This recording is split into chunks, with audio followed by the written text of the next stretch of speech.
Bonjour chers élèves, ici Louis-Charles Lévesque, enseignant de mathématiques et de sciences à l'ESCJ. C'est au nom du comité Éclipse de l'école que j'animerai cette présentation. Celle-ci portera sur l'activité d'observation de l'éclipse solaire organisée par l'école qui aura lieu dans moins d'un mois, le 8 avril 2024. J'expliquerai en détail ce qu'est une éclipse pour bien mettre de l'avant la rareté du phénomène. Ensuite, je parlerai de l'observation sécuritaire des éclipses, puis terminerai en discutant de la logistique de l'activité d'observation et de ce que cela implique pour vous. Merci de votre attention et bon visionnement. Les éclipses existent parce que lorsqu'un corps est illuminé, il projette un cône d'ombre et un cône de pénombre dans l'espace. Lorsqu'un de ces deux cônes frappe un autre corps, on parle d'une éclipse. Les éclipses solaires, quant à elles, se produisent donc lorsqu'un des cônes d'ombre de la Lune s'adonne à être projeté sur une partie de la Terre. Lorsque cela se produit, depuis la Terre, on aperçoit la Lune qui bloque la lumière du Soleil, en partie ou en totalité. Maintenant, pour bien apprécier pourquoi le type d'éclipse solaire auquel nous assisterons est si rare, il importe de se rappeler de trois mouvements importants dans le système Soleil-Terre-Lune. D'abord, comme on vient de le dire, pour parler d'une éclipse, il doit y avoir une ombre. Ainsi, la Lune, dans sa course autour de la Terre, doit se positionner entre le Soleil et la Terre. Cela arrive une fois par mois, c'est la nouvelle Lune, soit l'endroit dans sa révolution autour de la Terre où la Lune fait dos au Soleil par rapport à la Terre, et donc elle ne réfléchit aucune lumière vers nous. Ensuite, pour que son ombre soit projetée sur la Terre, la Lune doit se donner à être dans le même plan que la Terre et le Soleil. Le plan orbital de la Lune est incliné de 5 degrés par rapport à l'écliptique, c'est-à-dire par rapport au plan sur lequel la Terre tourne autour du Soleil. Ainsi, elle croise le plan de l'écliptique deux fois par révolution lunaire en deux points appelés nœuds lunaires. C'est cette inclinaison de l'orbite de la Lune qui nous prive d'éclipses à toutes les nouvelles lunes, son ombre ratant la surface terrestre. Enfin, sur ce schéma, on montre la révolution de la Terre autour du Soleil. On illustre bien que l'inclinaison du plan orbital de la Lune, en bleu, demeure toujours inclinée au même degré et dans le même sens par rapport à l'écliptique, en jaune. On a également relié les deux nœuds lunaires d'une fine ligne blanche, qu'on appellera ligne des nœuds, pour illustrer le troisième et dernier point important. Pour avoir une éclipse, la Lune doit non seulement se placer entre la Terre et le Soleil, mais elle doit aussi croiser un de ses nœuds lunaires. Or, ces deux phénomènes ne peuvent coïncider plus ou moins bien que deux fois par année, lorsque la ligne des nœuds pointe directement vers le Soleil. C'est seulement dans cette circonstance bien précise que la Lune projette son ombre sur la Terre. Pour nous aider à bien comprendre le phénomène d'éclipse, voici une animation à l'échelle du système Terre-Lune-Soleil. Ici, on voit la Terre qui rotationne sur elle-même et la Lune qui révolutionne autour de la Terre dans un plan incliné à 5 degrés en bleu. À mesure que la Terre voyage autour du Soleil, éventuellement, les nœuds lunaires vont arriver en ligne avec le plan de l'écliptique. Donc la ligne des nœuds, c'est l'intersection qu'on voit entre la partie grise et la partie bleue. Donc ici, on a une animation de l'éclipse de 2017 qui est tombée aux États-Unis. On comprend bien ici que l'ombre de la Lune a d'avance peu de chances de frapper la Terre, d'une part par sa petitesse, la Lune est 4 fois plus petite que la Terre, mais surtout par son éloignement. La Lune est éloignée de la Terre de telle sorte qu'on pourrait en entrer 111 entre elle-même et la Terre. La simultanéité de ces trois mouvements permet donc les différents phénomènes d'éclipse lunaire et solaire. Nous assisterons cette année à l'un des phénomènes les plus rares et certainement les plus époustouflants, l'éclipse solaire totale. Ce dernier est possible grâce à une pure coïncidence illustrée par l'image de droite. Depuis la Terre, notre Lune apparaît avoir à peu près la même taille que le Soleil.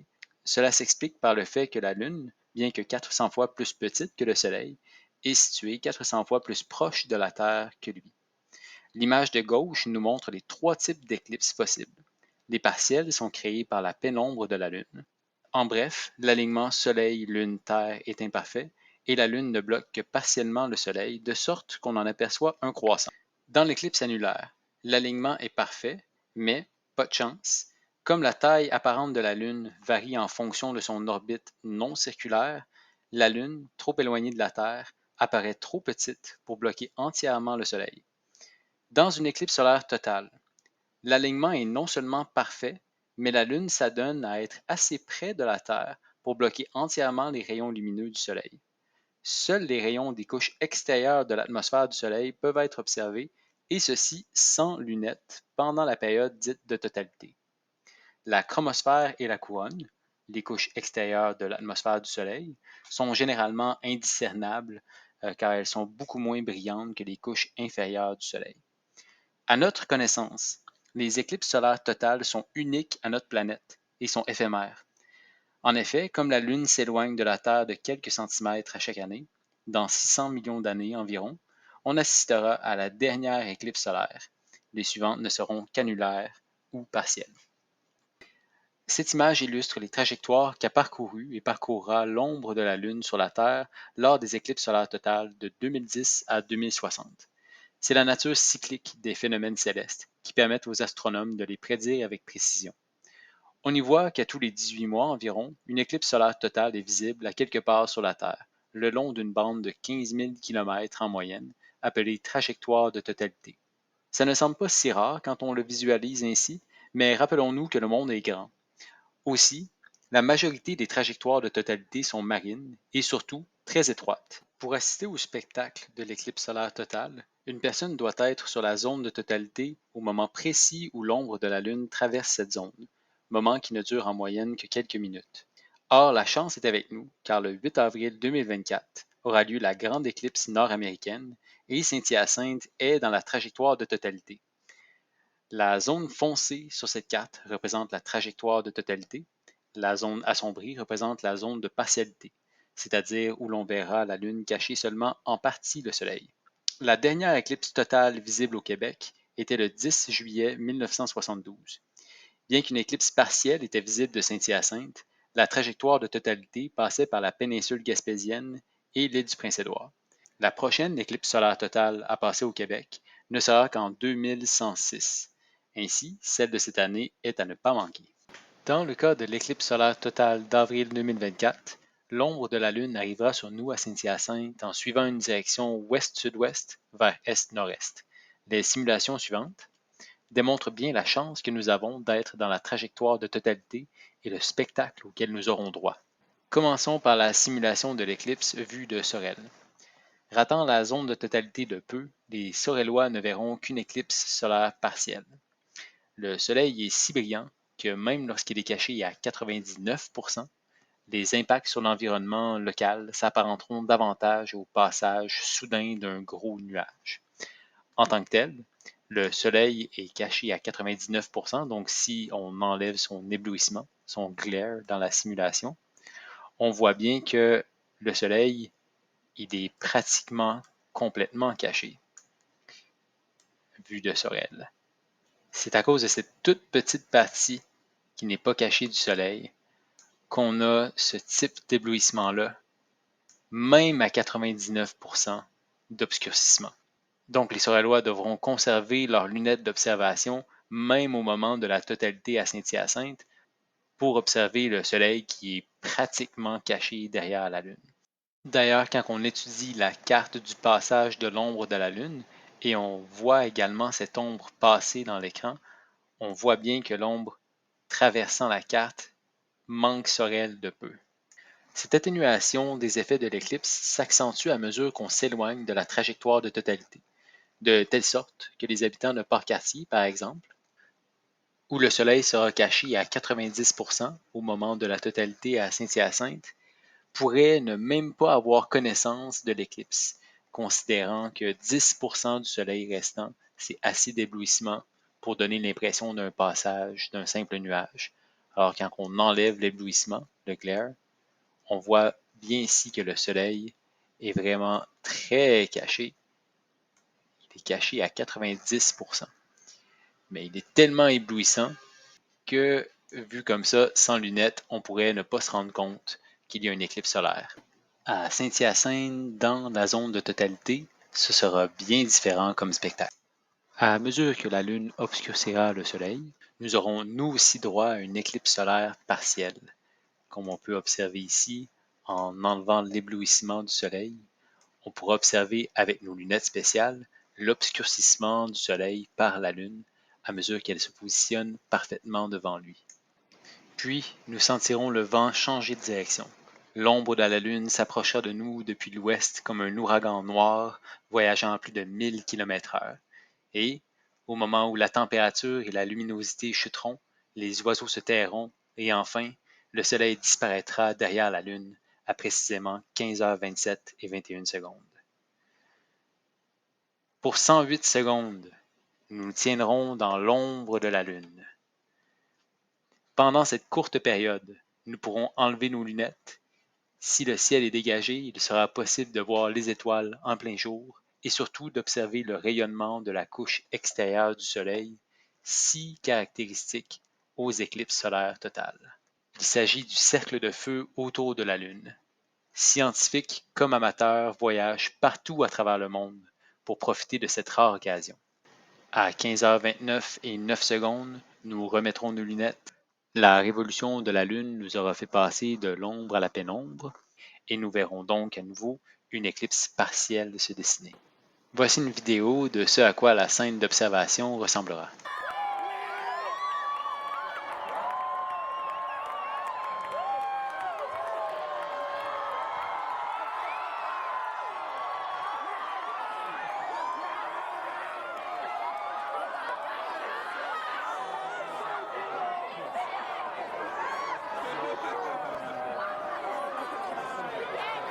Voyez les gens qui enlèvent leurs lunettes, c'est parce que pendant la période de totalité et seulement pendant la période de totalité, il est possible d'enlever nos lunettes pour observer directement l'éclipse solaire totale.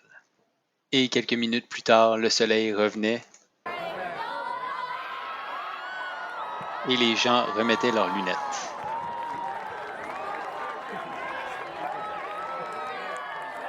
La superposition de la Lune sur le Soleil permet l'observation de différents phénomènes. Je décrirai ici les principaux. Après le premier contact, soit le début de l'obscurcissement, la Lune cache progressivement le Soleil. À l'approche du deuxième contact, soit lorsqu'elle le couvrira complètement, on voit apparaître une série de petites perles brillantes. Ce sont les perles de Bailey. Elles sont causées par les rayons lumineux du Soleil qui ne passent maintenant uniquement que par les cratères aux abords de la Lune, dont les dépressions sont tout à fait minuscules depuis la Terre. Juste avant le deuxième contact, les rayons lumineux ne passent alors que par une seule perle de Bailey, un seul cratère lunaire. C'est le diamant, qui annonce l'imminence de la totalité. La totalité est le moment au cours duquel la Lune obstrue totalement les rayons de la photosphère du Soleil, soit la principale source de lumière solaire. La période de totalité est contenue entre le deuxième et le troisième contact, soit quand le Soleil commence à poindre de l'autre côté. Comme les rayons dangereux du Soleil sont bloqués pendant cette période exceptionnelle, on peut retirer nos lunettes et observer la couronne et la chromosphère du Soleil. La chromosphère est une partie de l'atmosphère extérieure du Soleil. Elle apparaît comme une mince couche rougeâtre juste après le deuxième contact et juste avant le troisième.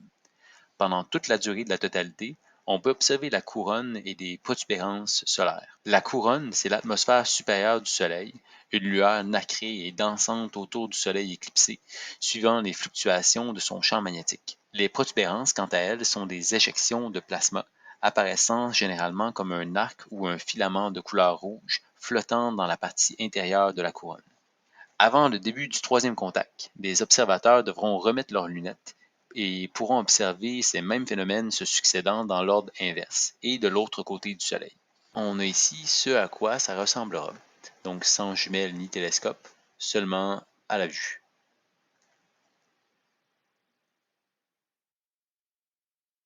À l'ESCJ, l'observation de l'éclipse aura lieu sur les côtés de notre terrain de football.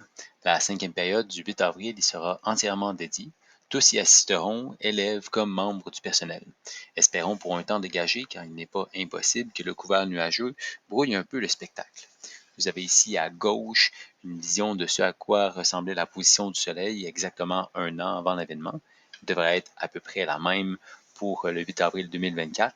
Et à droite, vous avez une image satellite de ce à quoi ressemble notre terrain de football, avec des rectangles pouvant contenir environ 200 personnes. Donc, c'est là que les observateurs se positionneront. Mais que se passera-t-il si le temps est nuageux? Eh bien, les observateurs dessus pourront quand même vivre le passage de l'ombre de la Lune. Pendant la totalité, la quantité de lumière solaire est considérablement diminuée. Et même les spectateurs dont la vue est gênée par les nuages pourront toujours ressentir cette obscurité en plein jour. Ne faites pas comme M. Trump lors de l'éclipse de 2017. Observez le Soleil en toute sécurité. Cela n'est possible qu'avec des lunettes d'observation spécialement conçues à cet effet, respectant la norme ISO 123.12-2 2015. Plusieurs compagnies en produisent et l'école, via son comité Eclipse, en a déjà commandé et reçu en mars 2023 une quantité suffisante de lunettes pour tous les élèves et tous les membres du personnel. Vous n'aurez donc pas besoin d'en acheter une paire pour l'activité d'observation organisée par l'école. L'observation du Soleil, aussi petite soit sa partie découverte, n'est jamais sécuritaire sans utiliser des lunettes d'observation spécialement conçues à cet effet. Les lunettes fumées, même celles de bonne qualité, ne suffisent pas. Il suffit de quelques secondes d'observation directe du Soleil sans lunettes d'observation spéciales pour courir le risque de subir des dommages aux yeux, notamment des lésions de la couche supérieure des yeux, la cornée, qui sont douloureuses mais guérissent en quelques jours. Les lésions rétiniennes, quant à elles, ne provoquent aucune douleur mais altèrent de manière permanente la vision. J'ai personnellement un oncle qui a observé l'éclipse solaire de 1972 sans lunettes lorsqu'il était enfant et qui est resté toute sa vie avec une vision réduite, semblable à l'image ci-dessus, ce qui rend la lecture et le travail plus difficiles. En tant que tel, les consignes pour une observation sécuritaire sont plutôt simples. Ne jamais regarder le soleil à l'œil nu. Protégez vos yeux avec des lunettes spéciales jusqu'à ce que le soleil soit totalement éclipsé. À ce moment, vous ne verrez plus rien, ce qui sera le signe qu'il est maintenant sécuritaire d'observer le soleil éclipsé sans lunettes. Selon notre position par rapport à l'ombre de la Lune, nous aurons environ une centaine de secondes d'observation sécuritaire sans lunettes, après lesquelles il faudra remettre nos lunettes d'observation. Il sera très important de remettre nos lunettes avant le retour des rayons lumineux, soit l'émergence du diamant, pour ne pas recevoir directement sur la rétine les rayons du soleil après une période d'obscurité. Les risques de blessures en seront augmentés. Dans tous les cas, l'école a prévu une animation en direct qui vous informera quand vous pourrez enlever vos lunettes et quand vous devrez les remettre. Comme vous pouvez le voir dans l'image en haut à gauche, les lunettes d'éclipse ne laissent passer qu'une infime partie de la lumière. Ainsi, à moins que l'utilisateur ne regarde directement le soleil, c'est-à-dire la petite lueur rouge, le reste est totalement noir.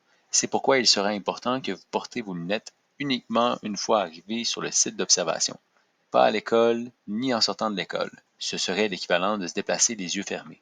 L'observation solaire doit impérativement commencer seulement une fois arrivé sur votre site d'observation. Parlons photo.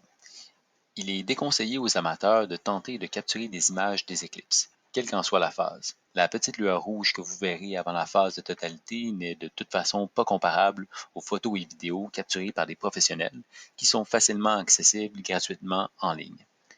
De plus, pour les appareils à visée optique, comme certains appareils photo et la plupart des télescopes, il y a un risque accru. Comme ils concentrent la lumière du soleil telle une loupe, des filtres spéciaux bien fixés doivent être utilisés pour ces appareils.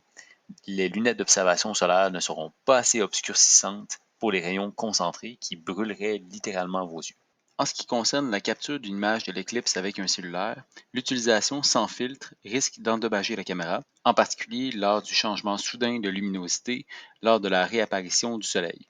L'utilisation d'un filtre d'une paire de lunettes apposée sur la caméra de votre téléphone ne produirait qu'un simple point rouge entier ou en partie. Rien d'impressionnant vraiment. De plus, en manipulant votre appareil, vous pourriez regarder directement le soleil sans le vouloir et vous blesser, et même que l'exposition à la luminosité accrue de votre téléphone pendant une longue période pourrait également endommager vos yeux. Il existe beaucoup de désinformation en ligne sur les méthodes alternatives pour regarder le soleil directement. C'est simple, la seule manière de regarder le soleil en toute sécurité est de porter des lunettes d'observation spécialement conçues à cet effet. Empiler des lunettes de soleil ou utiliser n'importe quel autre dispositif comme des films de radiographie ne bloque pas les rayons UV dommageables. De toute façon, pour l'activité d'observation, vous aurez des lunettes appropriées fournies par l'école. Il suffira de les utiliser correctement, ce qui m'amène à mon prochain point. Bien que l'école s'assure que son activité d'observation sera sécuritaire en fournissant l'équipement et les informations nécessaires, une décharge de responsabilité devra être complétée pour chacun des participants. Cette décharge, sous forme de formulaire Google, sera envoyée par COBA le 21 mars aux parents des élèves et aux membres du personnel. Elle devra être complétée et envoyée avant le 1er avril. Les élèves dont les parents n'auraient pas complété la décharge devraient rester à l'intérieur de l'école pendant l'éclipse et donc ne pourraient pas observer le phénomène. Le lundi 8 avril, jour 3, sera une journée d'école normale jusqu'à la 5e période. Vous devrez vous présenter au local prévu selon votre grille horaire. Par exemple, au local d'art plastique si vous avez cette matière à la P5 les jours 3. Seuls les élèves des groupes 31, 42 et 56, ainsi que leurs enseignants, font exception car ils ont un cours d'éducation physique à ce moment. Ils devront donc se présenter respectivement aux locaux 238, 126 et 116 pour la P5. Au début de la P5, les enseignants prendront les présences comme à l'habitude. Ensuite, comme nous ne reviendrons pas en classe après l'activité d'observation, les élèves du premier cycle feront leur sac. Tous les élèves assis à leur place regarderont une courte vidéo des dernières consignes et recevront leurs lunettes. En restant assis, ils pourront essayer leurs lunettes en classe. Comme elles sont fortement filtrantes, vous constaterez qu'on ne voit rien lorsqu'on porte de telles lunettes, à moins d'observer directement le soleil. Ensuite, à un moment précis indiqué par l'enseignant, les élèves le suivront de manière ordonnée jusqu'à leur casier pour s'habiller et déposer leurs affaires. Ceux qui partent dans la première vague des bus pourront, s'ils le souhaitent, récupérer en même temps leurs effets personnels comme ils le font en fin de journée. Une fois habillés, les élèves retrouveront leur enseignant à un point de ralliement intérieur donné. Les élèves feront ces déplacements en laissant leurs lunettes d'observation sur leur tête ou dans leur cou. Il sera important de garder précieusement votre paire, faire attention de ne pas la briser et d'égratigner la pellicule filtrante, et surtout de ne pas porter vos lunettes pendant les déplacements. Comme j'ai dit tantôt, ce serait l'équivalent de marcher les yeux fermés. C'est dangereux et ça ralentit les opérations. Une fois tout le monde réuni au point de ralliement intérieur, l'enseignant mènera ses élèves vers un point précis aux abords du terrain de football où ils devront rester pour toute la fin de la 5e période. C'est à partir de ce moment que les élèves pourront commencer leur observation de l'éclipse. Il sera important de ne pas commencer en marchant vers votre site d'observation car vous ne pourrez pas porter vos lunettes en vous déplaçant. Une fois sur place, vous devrez suivre les consignes de l'animateur et celles de votre enseignant. Rappelez-vous que vous serez toujours en cours. Il sera impératif de respecter ces consignes car cette chorégraphie de la sortie de classe a été pensée pour optimiser le temps d'observation de l'éclipse qui aura commencé à 14h15. Présentement, nos 23 élèves qui seront en voyage au Guatemala le jour de l'éclipse se demandent ce qu'il adviendra de leur observation de celle-ci. Bonne nouvelle, M. Wilson aura pour vous des lunettes. Vous aurez déjà compris en consultant la carte que vous ne serez pas sur le parcours de la totalité et donc que vous n'observerez pas les mêmes phénomènes. Cela étant dit, comme le montrent les simulations, votre position sur le globe terrestre vous permettra tout de même d'observer une éclipse partielle du Soleil entre 11h30 et 1h, heure locale. Précisément aux coordonnées de l'école, l'éclipse commencera à 14h15 et 21 secondes, avec une longue phase de partialité. Cependant, la fenêtre d'observation qui nous intéresse particulièrement, soit celle de la totalité, ne commencera qu'à 15h27 et 21 secondes. Il est actuellement prévu que les derniers élèves arrivant au site d'observation le fassent à 14h52. Ainsi, nous aurons l'occasion d'observer la phase de partialité, lunettes sur les yeux, pendant au moins une demi-heure. Viendra ensuite l'apogée de l'activité, la totalité de l'éclipse, que nous observerons à l'œil nu. À la fin de la phase de totalité, à 15h29 et 9 secondes, les élèves pourront poursuivre leur observation solaire, avec les lunettes bien sûr, avant de partir pour la maison. Après l'activité d'observation, vous pourrez garder vos lunettes en souvenir ou les réutiliser pour les éclipses visibles d'ici et d'ailleurs. Il suffit de les conserver dans un endroit sûr et sec. Si l'une des pellicules venait à être rayée, les lunettes ne pourraient alors plus être utilisées pour l'observation solaire directe. Les prochaines éclipses visibles de Saint-Hyacinthe sont partielles et auront lieu le 29 mars 2025 et le 12 août 2026. Vous serez bien vieux pour la prochaine éclipse totale visible d'ici en 2106. Mais techniquement, les lunettes n'ayant pas de date d'expiration seront toujours sûres. Il y aura par contre des éclipses totales en Amérique du Nord en 2044 et 2045, rassurez-vous. Si vous ne prévoyez pas garder vos lunettes en souvenir ou les réutiliser, vous pourrez leur donner une deuxième vie en les déposant dans des boîtes prévues à cet effet. Le comité Eclipse les fera parvenir à l'Association des astronomes sans frontières pour leur programme de don de lunettes. Ainsi, des personnes moins favorisées à travers le monde pourront profiter en toute sécurité des éclipses solaires grâce à vos lunettes. Alors voici ce qui marque la fin de la présentation. Pour consulter les ressources sélectionnées pour vous sur les éclipses, rendez-vous sur notre Google Classroom où vous pourrez également trouver cette capsule vidéo. J'invite la personne en classe à répondre aux questions des élèves et à leur montrer les ressources sur le Classroom de l'éclipse. Je vous dis au nom du comité éclipse de l'école, merci beaucoup de votre attention et on se donne rendez-vous le 8 avril.